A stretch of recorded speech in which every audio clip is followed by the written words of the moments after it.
Aaron escaped from the back of the sheriff's trunk while Laura is on the compound scheming with Joan on how to swindle another $1 million out of the highest. And in the meantime, the FBI is now aware that Lilo hasn't been seen in a while. These are my initial thoughts on today's episode. Let's talk about the jaw-dropping events that took place on Tyler Perry's Ruthless Season 4, episode number 15, Do or Die.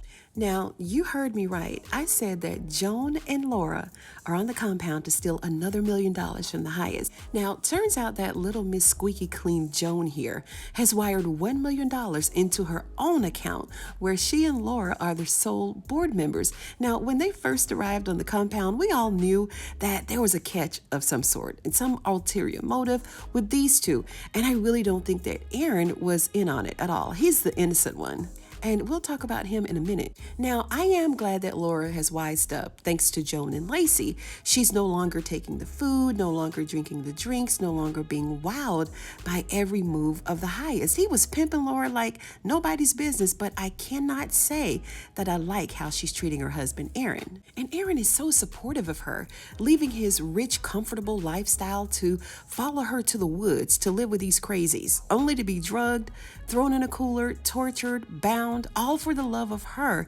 And clearly he doesn't have a clue as to what she and Joan are up to.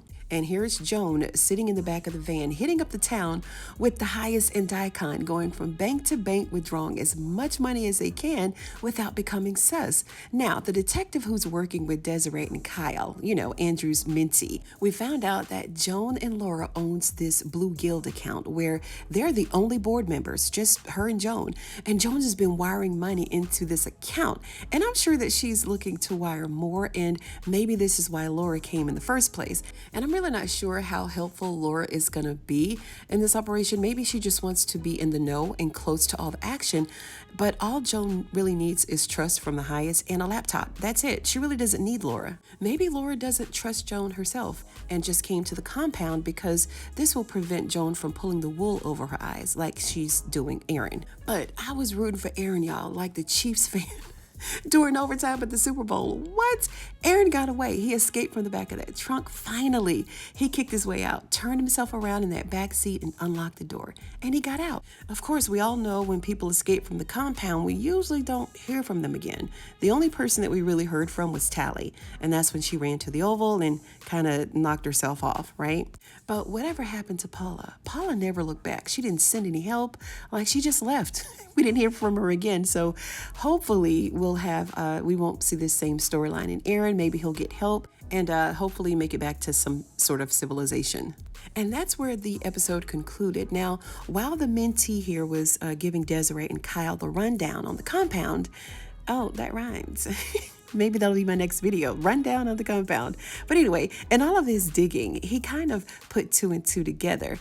After he knew how much money was being withdrawn from the banks, Desiree knew that drugs had to be involved at some level. Hence Lilo, Tyrone Luckett's former parole officer, who hasn't been seen or heard from in a while. And of course, Lilo was also stealing money from the cartel. So everybody's stealing from everybody, which leads me to other key points in this episode.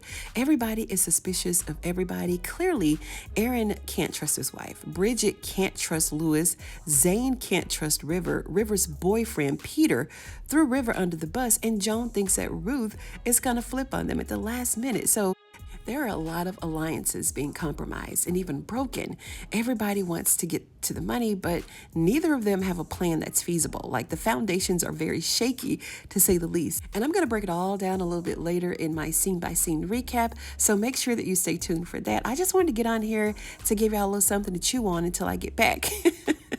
And I'm going to give you a chance to watch the episode, and then we'll come back and talk about it. And in the meantime, if you like this video, go ahead and give it a thumbs up. I'd appreciate it. And if you're a fan of Tyler Perry's Ruthless like I am, go ahead and sub to the channel for more videos just like this one. Thank you so much for tuning in today, you guys, and I'm going to see you on the next one.